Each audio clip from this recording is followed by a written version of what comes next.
peux te dire une fourchette, je peux gagner entre 20 à 100 000 euros. Juste sur ce réseau social, Mime, ouais. sans les placements de produits? Sans les placements de produits. D'accord. Ah, donc aujourd'hui, c'est plus qu'un complément. Ah, mais c'est avec ça que je vis, clairement, plus que mes placements de produits. Et ça te prend combien de temps dans la semaine, cette gestion-là? Comment ça Créer les photos, mettre les posts, répondre aux messages privés, c'est du temps? 3 minutes par jour. 3 minutes par jour? Bah ouais. Vous faites les choquer, il y en a au stat en 48 heures, elles font 100K et personne ne leur dit rien. Et vos commentaires pleins de rage, sachez que je paye mes impôts comme tout le monde au prorata de mon salaire. Du coup, faites des calculs et ça répondra à vos questions de pourquoi j'ai pas encore une immense villa. Et pour les autres qui me disent on dirait pas qu'elle a de l'argent, sachez que s'habiller en marque de la tête aux pieds ne veut pas dire que t'es riche. Je préfère avoir de l'argent dans mon compte plutôt que tout claquer pour impressionner les internautes. Je vis simplement et je voyage même en éco. Je préfère mettre bien ma famille plutôt qu'avoir une coupe de champagne quand je m'assois à LOL. Et pour voir le fruit de mon travail, je vous propose de swipe up et d'aller voir mes nudes. Vous me direz ensuite si je mérite ou pas ce que je gagne. 3 minutes par jour pour faire quelques nudes, mais des années d'opérations de chirurgie esthétique pour en arriver là, avoir réussi à être connu et avoir 1,4 million sur Instagram, avoir pris soin de moi tous les jours, c'est pas si facile que ça. Viens passer sous le billard comme je l'ai fait. J'ai souffert pour en arriver là, respectez mon taf, merci. Si ça vous plaît pas, achetez pas mes nudes, fin. C'est inédit, c'est totalement exclusif. Nous accueillons sur le plateau le cofondateur de l'application Mime, dont vous entendez énormément parler, donc au travers d'influenceuses, de candidates de télé-réalité, entre autres, en tout cas, par rapport à ma communauté qui regarde, qui consomme le divertissement, l'influence et la télé-réalité. Pierre Garonner, merci d'être avec nous. Tu es cofondateur de l'application Mime. On se tutoie. On se tutoie. Merci pour l'invitation. Bonjour. Et ils sont rares vos plateaux, hein. Ils sont rares puisqu'on n'a jamais communiqué depuis un an. On va communiquer bientôt parce qu'on va annoncer des choses qui arrivent prochainement. Mais c'est vrai qu'on a, pour l'instant, on a toujours été sous terre. On travaille notre produit pour le révéler bientôt. Eh ben merci d'être avec nous. C'est une grosse exclusivité pour Aja, le cofondateur de Mime, qui va répondre à toutes nos questions. En tout cas, les questions, je l'espère, que tout le monde se pose. Pour vous, chroniqueurs, Zoubir, Jinda, Jonathan Germain, la question elle est la suivante. Quel est le premier mot qui vous vient en tête quand vous pensez à Mime? Vous l'avez écrit sur votre ardoise. Jinda? En 2 mots. Pornographie visuelle. Ça, c'est pour toi, Jinda. Zoubir? Moi, j'ai pas mis de mots, j'ai mis un logo. Un logo euro. 1 euro. Un logo argent. Ouais. Jonathan Germain? Moi j'ai mis ça. Vice? Vice? Ouais, Miami Vice, c'est ça. Oui. Non, c'est le Vice. Le C'est vice. le Vice. D'accord. Ouais, ouais.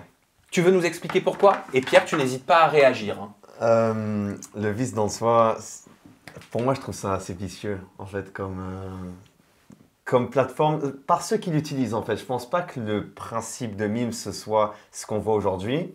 Le principe de, voilà, comme tu as dit, la pornographie visuelle, tu as dit? Ouais, c'est ça, pour moi c'est de la prostitution digitale même. Mais je sais que c'était pas peut-être vraiment la base ou l'idée de l'application ou quoi que ce soit, mais je pense qu'aujourd'hui on est sur quelque chose de assez très très malsain. Ce sont des mots qui reviennent. Pornographie, pornographie digitale. Qu'est-ce que tu réponds à ça, Pierre? Est-ce que c'était cet ADN-là que vous vouliez au départ? Est-ce que le terme est faux pour toi? Juste, est-ce que tu le comprends? Alors, le terme n'est pas approprié, clairement. Je pense que de la nudité, il y en a sur la plateforme, mais il y en a depuis la nuit des temps, en tout cas du web. On n'a pas attendu Mime pour qu'il y en ait. Et puis, il faut éviter l'hypocrisie. On retrouve de la nudité même sur les gros réseaux sociaux où tout le monde est inscrit, sans les citer. Là, la grosse différence, c'est qu'on arrive sur une industrie qui est complètement nouvelle, qui est en train de se structurer. On parle de passion economy, de creative economy. C'est des industries que personne ne connaissait, qui se structurent, qui méritent justement d'avoir des gens sérieux qui travaillent sur ces plateformes, avec des règles de gestion, avec du contrôle, avec de la protection. À l'origine du projet, c'était pas du tout une plateforme dédiée à ça, absolument pas. Et heureusement qu'il n'y a pas que ça. Et c'est pas du tout ce sur quoi, en tout cas, on travaille et ce sur quoi toute la nouvelle plateforme qu'on va annoncer, c'est aussi l'activation de nombreux influenceurs, de créateurs de contenu, de sportifs, d'artistes. Je ne peux pas dévoiler des noms là, mais c'est un travail de fond, ça fait 1 an qu'on travaille dessus. Mais quand on lance une nouvelle plateforme, qu'on parle d'argent, effectivement, il y a le symbole de l'euro, parce que ça génère des revenus. Mais est-ce que vous avez été dépassé peut-être par cette nudité? Est-ce qu'à la base, vous vouliez créer l'application Mime pas du tout. En songeant à ce type de contenu qui tournerait sur la plateforme? Non. Alors, la subtilité, c'est que quand on a lancé la plateforme, ça n'avait aucune ambition à ce niveau-là. C'était, si vous voulez, proposer une technologie qui permettait de monétiser les backstage des shoots professionnels des mannequins. D'accord. Il y avait beaucoup de curiosité Parce que autour ça des veut, ça veut dire meet your model C'est ça. à la base. Rencontre tout L'origine de l'origine, c'était exactement ça. C'était être plus proche des mannequins et il y a toujours un petit côté qui fait rêver sur le mannequinat, sur les podiums, sur les essayages. Donc le projet était celui-là. D'ailleurs aujourd'hui, ça sera annoncé, on n'est plus sur Meet Your Model. Ça fait déjà 1 an qu'on ne parle plus de Meet Your Model. Alors tu comme parles de baseline. quoi? Vous verrez, ça sera révélé. Le nom va changer? On est toujours sur l'acronyme MIME, mais ça ne sera plus Meet Your Model. Moi, c'est le mot qui me vient, c'est vraiment pornographie. Parce que vous l'avez dit, donc c'était pas le but de Mime, peut-être au départ. Mais en tout cas, vous êtes conscient, vous avez l'air en tout cas d'être conscient qu'aujourd'hui, quand on parle de Mime, on parle de photos pornographiques, de demandes à caractère pornographique. C'est peut-être pour ça que maintenant, vous avez envie de changer cette image de Mime. Mais vous êtes conscient que c'est l'image que vous donnez aujourd'hui. On est conscient qu'il y a cette image-là, mais nous qui sommes aussi de l'intérieur et qui... Notre quotidien depuis 1 an, c'est d'échanger avec des personnalités du milieu sportif, du milieu artistique. On a rencontré des DJ, grands DJ, on a rencontré des sportifs pros que vous connaissez tous. La plupart connaissent le produit et c'est toujours intéressant d'échanger, de les rencontrer parce qu'ils voient qui se cache derrière ces plateformes. C'est du travail techno. Derrière, il y a des algos, il y a du dev, il y a énormément d'investissement, il y a une équipe de 50 personnes qui travaillent. C'est pas le côté sexy, chez nous, il y en a, mais d'une certaine manière, il n'est jamais abordé en interne. Par contre, ce qu'on va faire, c'est de se dire comment on le protège, comment on le met en second rang. Le but, c'est de proposer le bon contenu aux bonnes personnes. Si vous allez sur Mime demain, le but, ça ne sera pas que vous soyez exposé à ce type de contenu. Clairement pas. Encore moins si vous êtes mineur. De toute façon, l'accès ne vous est pas proposé. Et en tant que créateur, l'accès, il vous est strictement Vous parlez des interdit. mineurs, mais il y a eu beaucoup de failles, justement, sur la gestion des mineurs, sur l'inscription. Il y a des mineurs qui se sont inscrits sur le compte Mime. Alors, honnêtement, nous, on n'a jamais été confrontés à des comptes de mineurs. Vraiment. Et c'est absolument pas dans nos valeurs, clairement pas. Si toutefois, il y avait un compte qui nous était suggéré, l'avantage, c'est qu'on est une équipe. On a une quinzaine d'agents modérateurs. Donc, on est capable de surréagir très vite et de prendre des mesures directement. On peut faire des signalements à Pharos, qui est l'institution liée à la gendarmerie pour les signalements de contenu. Enfin, on est assez irréprochable parce que tout de suite, on a mis des gens. Et on n'est pas un réseau social, si vous voulez, sans proximité, où les gens n'ont pas de réponse. Nous, le parti pris, c'était de se dire, il faut que les fans soient proches des créateurs, mais il faut que les créateurs soient aussi proches d'équipes chez nous.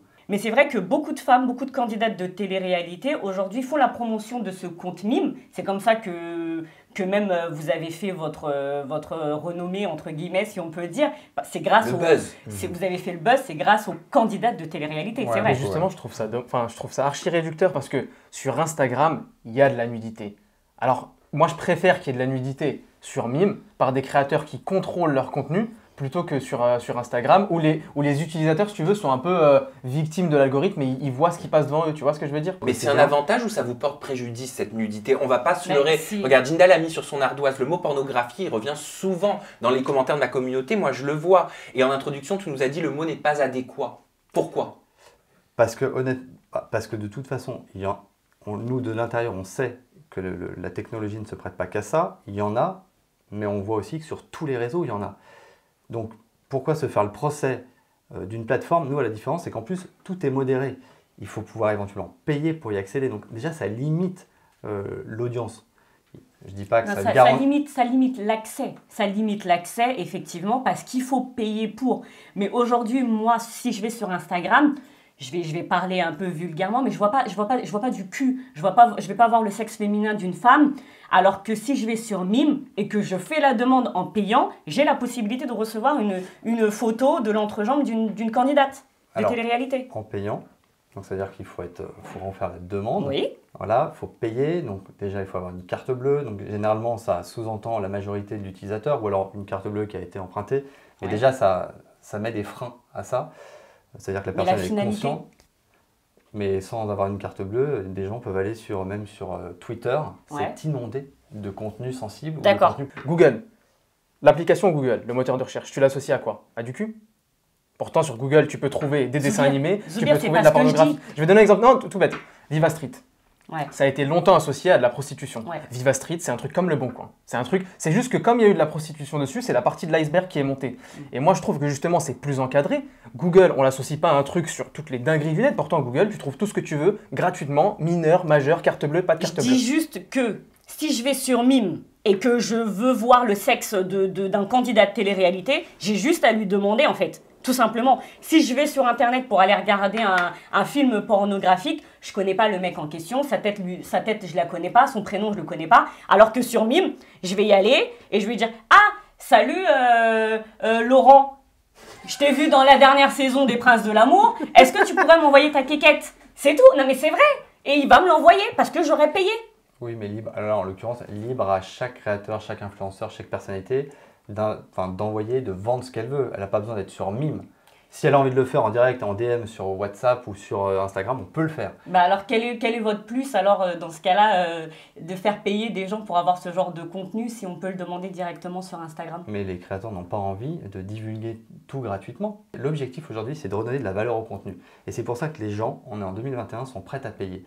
On le voit, on est prêt à payer, à consommer du podcast, on est prêt à payer du contenu en avant-première. Ouais. Il y a Twitter qui est en train de lancer, par exemple, Twitter Follow, qui va être le tweet comme de la newsletter en avant-première. Oui. Les gens changent leur manière de consommer, de payer justement du contenu exclusif.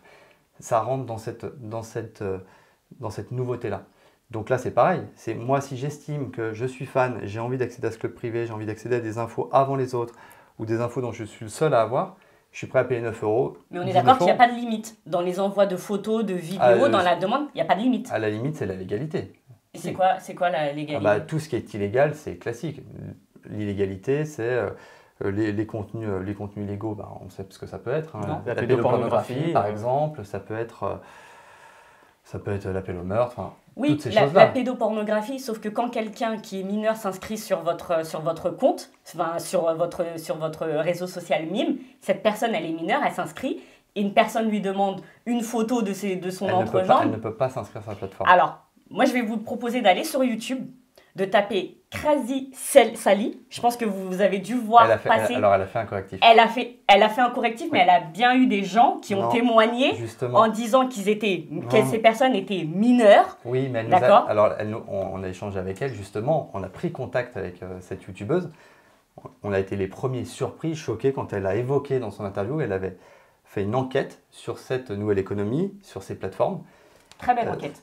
Oui, non, mais en l'occurrence, et puis nous, on a beaucoup échangé avec elle, c'était intéressant, elle est juriste, donc en plus, elle sait de quoi elle parle. Et on lui a expliqué, dites-nous en plus, parce que là, ça nous interpelle.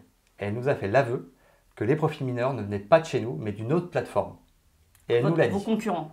Oui, concurrents, enfin oui, et en l'occurrence, on peut l'assimiler à une plateforme concurrente, mais du coup, on lui a dit, oui, mais enfin, vous vous rendez compte que vous amalgamez notre plateforme, nous, on fait les efforts de modérer du contenu, de s'assurer que tous les contenus sont légaux, de certifier les créateurs. La certification, ce n'est pas uniquement un macaron qu'un modérateur chez nous décide de mettre sur un compte.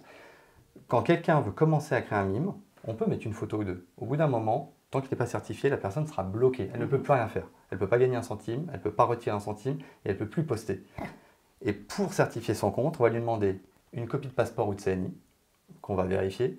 On va lui demander un numéro de mobile. On va réconcilier toutes ces informations avec un selfie qu'on va lui demander de faire avec un numéro unique dessus. On va réconcilier toutes ces infos pour s'assurer que c'est bien elle.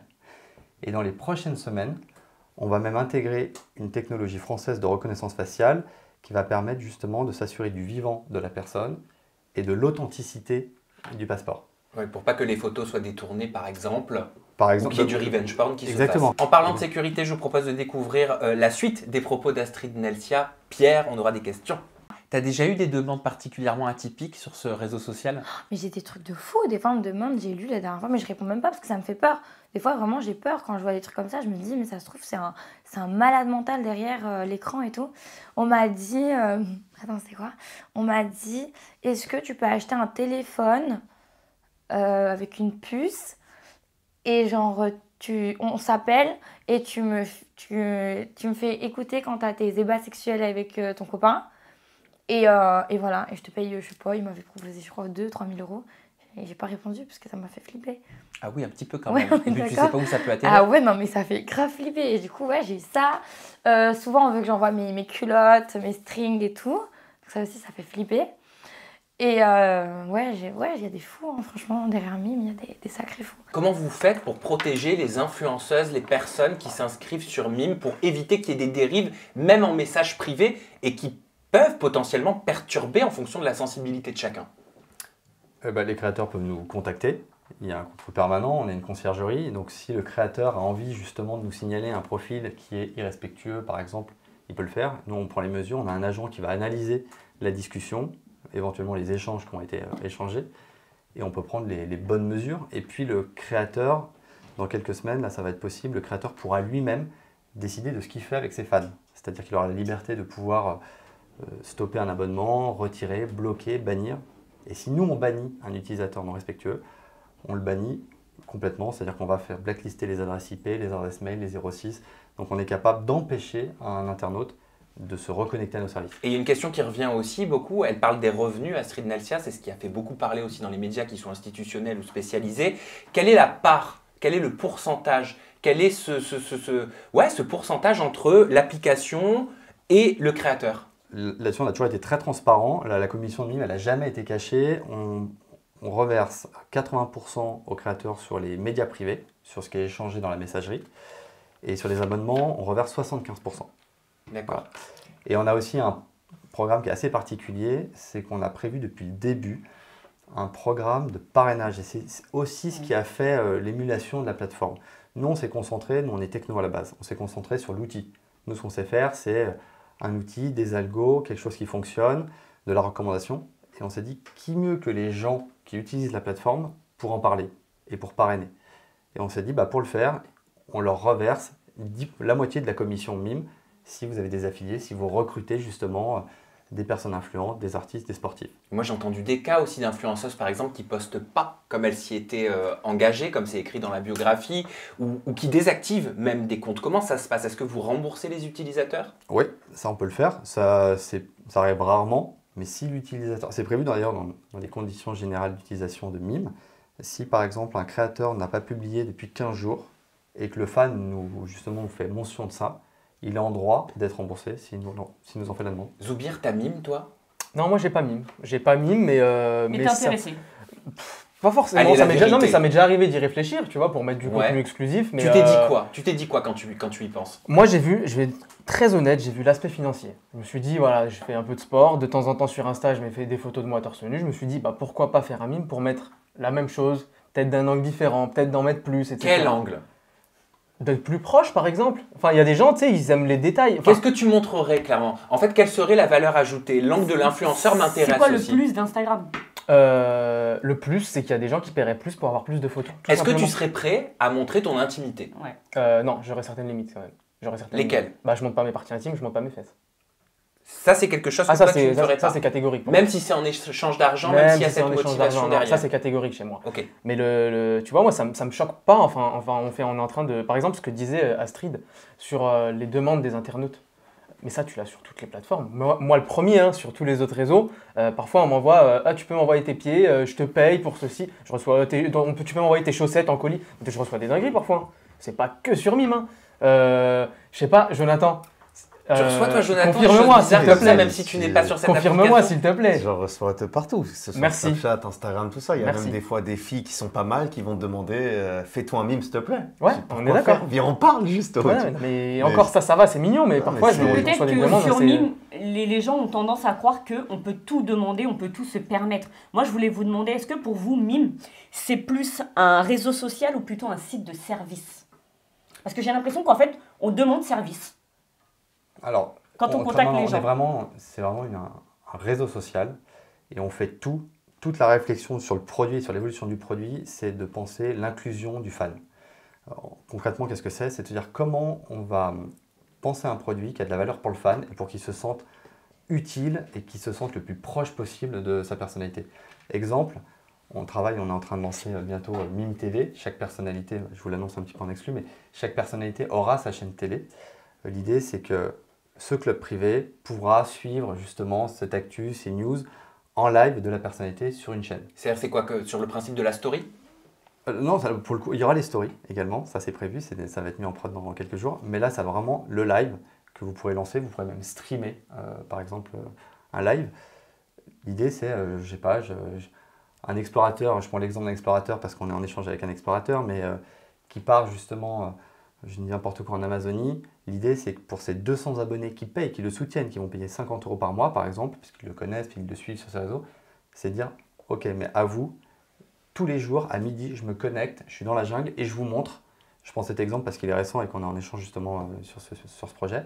Et je vous montre à vous rien que vous en exclusivité comment j'ai préparé mon feu de camp, ce que je vais certainement me cuisiner ce soir, ce genre de Oui, choses. mais moi autour de la table, je vais être transparent encore une fois. Pierre, je sais très bien que les lives, je vois déjà les polémiques venir à l'avance avec des influenceuses, des candidates de télé-réalité qui vont se dénuder, qui vont faire certaines choses. On a eu le cas de Nathalie notamment, qui est très transparente là-dessus. Est-ce que vous n'avez pas peur que ces lives se transforment en lives pornographiques, érotiques, une fois de plus? Et la différence que je vois, si je compare par exemple à YouTube, c'est que YouTube, tout ce qui est érotique, pornographique ou même suggestif, c'est interdit, c'est banni. Donc vous assumez cette ligne éditoriale, on est d'accord là-dessus? Alors, la différence de YouTube, c'est que YouTube, ils ont une politique d'âge qui n'a rien à voir. YouTube, c'est des Américains, donc ils ont une politique très stricte sur les contenus. La manière de fonctionner de mime est différente. Maintenant, le contenu pornographique, en l'occurrence, c'est pas illégal. Ah non, c'est pas illégal, c'est pas ce que voilà. j'ai dit. Mais ce que je veux dire, c'est que c'est une ligne éditoriale assumée. En tout cas, une des lignes éditoriales Qui assumées est tolérée. de mime. Qui est tolérée. Maintenant, elle est contrôlée. Mais ce n'est pas du tout l'objectif. Quand on parle de mime télé, par exemple, les gens avec lesquels on est en échange, c'est plutôt des gens dans l'industrie de la musique. D'accord. Et c'est ça qui nous intéresse. Enfin, nous, le produit, on le pense pour ces gens-là, on le pense pour tout le monde. L'idée, c'est là encore permettre, par exemple, à un sportif qui a fini son match de foot, par exemple, et qui va inviter tous ses abonnés mimes à commenter, et comme une radio libre, d'une certaine manière. Donc vous pensez que bientôt, tout le monde désertera Instagram, Snapchat pour des contenus payants? Non, je pense que ça sera complémentaire, mais c'est juste qu'aussi les personnalités, de plus en plus, elles ont besoin de retrouver de l'authenticité avec leurs fans. Proximité. Il y a aussi la proximité, c'est important.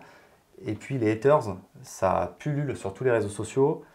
Sur Mime, il y a beaucoup moins de haters parce qu'il y a déjà le péage du paiement. Donc payer, c'est une passoire à haters pour vous? C'est aussi une passoire à haters, ouais, exactement. Ça permet de vraiment filtrer les vrais fans, ceux qui ont vraiment envie de pénétrer Je suis pas d'accord. l'intimité. Moi non plus. Moi, je suis pas d'accord. Je pense que justement, le fait de payer, les gens se sentent au-dessus des autres, justement. Ils vont avoir ce côté, on l'a très bien vu dans certaines interviews, dont celle d'Astrid, des personnes qui font des demandes après de se voir, par exemple. Viens, on se voit. Viens, je te paye plus. Parce que les gens s'arrêtent uniquement au montant de l'abonnement. Mais non, viens, si on se voit, je te payerai 3 000 € pour qu'on se voit. Je te paye 5 000 € pour qu'on passe une nuit ensemble. Donc, c'est de limite, ça en devient de la prostitution. Je suis désolée, mais on va engager les mots qu'il faut. Ça devient de la prostitution parce qu'on va sur cette plateforme-là pour rencontrer ces personnes, pour rentrer en contact avec certaines jeunes filles. Je reste sur les femmes parce que pour moi, c'est vraiment l'atout vraiment de votre compte. On va rentrer en contact avec ces jeunes filles et puis là, on va pas s'arrêter à leur demander des photos ou des vidéos, on va en demander plus. Et pourquoi ils attendraient d'aller sur Mime pour faire ce genre de demande? Parce que justement, c'est payant. Pour moi, c'est ça la différence. Alors, la différence... C'est-à-dire que comme ils payent, ils se disent « j'ai payé un abonnement, j'ai payé pour te parler, pour rentrer en contact avec toi. Maintenant, regarde qui je suis milliardaire, je suis millionnaire, je suis saoudien. Voilà, c'est beaucoup plus facile sur Mime que sur... Jonathan, il rigole. Mais c'est vrai ou pas? C'est la vérité. Mais c'est la vérité. Justement, le risque, il est sur les plateformes qui sont anonymes. Et sur Mime, quand on est client, on n'est pas anonyme. De fait de mettre une CB, ça désanonymise complètement le profil. Et c'est ça la grosse différence. Donc il y a une trace, il y a une identité numérique. Il y a une trace, il y a une identité. Oui, mais ça n'empêche pas les gens de demander à se voir après. Mais c'est interdit. Donc s'il y a des tentatives de rencontre, en tout cas, s'il y a une tentative, nous, si elle est isolée, évidemment, la personne est bannie. Elle peut être signalée. Ça, côté créateur. L'utilisateur, s'il a envie de faire une tentative de demande, nous, on est libre et on le fera si c'est visible de le dégager de la plateforme. Ça, on est intransigeant sur la manière dont on fonctionne.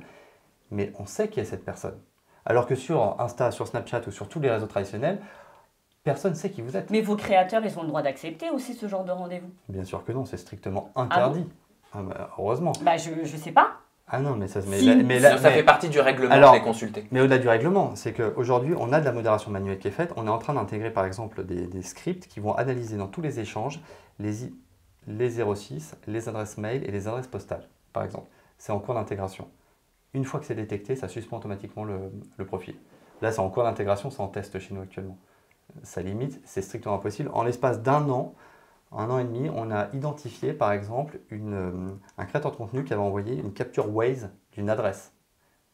On l'a vu directement parce que les contenus en grande partie sont modérés justement parce que les clients, enfin les fans attendent une qualité de service, donc on se doit aussi de modérer les contenus.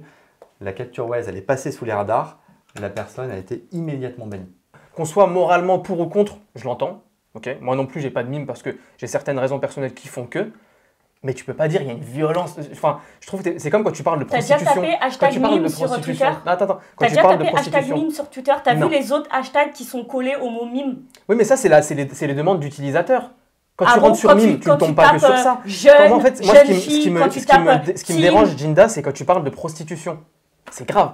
Tu peux demander, n'importe qui peut demander à une femme de se prostituer, que ça soit dans la rue, que ça soit sur Snap, sur Insta, sur Messenger, sur WhatsApp. Mais attends. Mais ça veut dire que tu as parlé de prostitution comme si c'était cautionné, encouragé. Dans tous les cas, c'est interdit. Donc, classe, dans tous les cas, il n'y a pas. La prostitution, tu payes, on est d'accord, pour avoir un rapport sexuel. Pour avoir un rapport qui n'est pas forcément physique, hein, d'ailleurs. Hein. C'est pas forcément un rapport physique. Et pour moi, c'est la même chose. Oui, mais moi, je reprends ton exemple parce que tu as pris l'exemple. Je paye Zoubir, qui est sur Mime, je paye Zoubir pour que Zoubir me montre son zizi. Je suis désolée, c'est ça. C'est pas pareil. Non, c'est pas pareil. Non, Jinda, c'est pas pareil. C'est mon avis. Mais toi, tu as pris l'exemple du je te paye un peu plus pour qu'on se voit. Donc, ça n'a rien à voir avec ce que tu dis. Mais ça, tu peux le demander partout. Mais si la personne ne calcule même pas le message ou signale le compte, c'est qu'en amont, c'est que derrière, il y a un travail qui est effectué, c'est que les gens ils sont protégés et que la personne décline. Par contre, vous m'avez dit que vous aviez des enfants. J'ai une question de Sarlaïe Loïs Bricard. C'est pas toujours évident, hein, les noms, les pseudos à dire. Qui dit s'il avait une fille ou s'il en a une, en l'occurrence vous en avez deux, si à 18 ans sa fille s'inscrit sur Mime ou n'importe quel autre réseau dans le même genre, photo dénudée entre parenthèses, comment réagirait-il? C'est très clair, peu importe le réseau. Moi, j'ai envie que ma fille ne dévoile pas son corps. Sauf si c'est son choix, elle le fera. Mais en tant que père ou en tant que parent, c'est même pas une question du réseau. En revanche, si demain, je sais pas, elle excelle, elle devient chanteuse et qu'elle a justement une grosse communauté qui la suit et qu'elle a envie d'aller sur Mime ou une autre plateforme, je l'encouragerai. Si derrière, elle est sur une plateforme qui est contrôlée, qui lui permet de vivre de son travail. Et il y a un point aussi important que je voulais signaler, c'est que à l'horizon 2022, c'est mine de rien bientôt, on veut travailler sur une plateforme 100% désanonymisée. On veut que les utilisateurs demain soient certifiés. Aujourd'hui, on a déjà des utilisateurs qui sont certifiés, on les oblige à certifier. Au-delà, par exemple, d'une certaine dépense ou déjà très vite, on leur demande de vérifier leur numéro de mobile avec un code qu'ils vont recevoir pour s'assurer que c'est bien eux.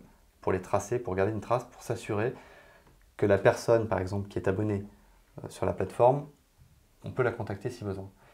Et dans les prochains mois, petit à petit, on demande de plus en plus des passeports pour certifier ces utilisateurs. Et c'est un peu une première parce qu'il n'y a aucun réseau social aujourd'hui qui va vous demander un passeport pour vous certifier. Ça, c'est bien vrai, c'est une très bonne chose. Merci pour cette information. Et merci Pierre Garonner pour votre transparence. Merci d'avoir été avec nous pour nous parler de vos services, donc au travers de l'application, le site Mime et des nouveautés que vous allez mettre en place.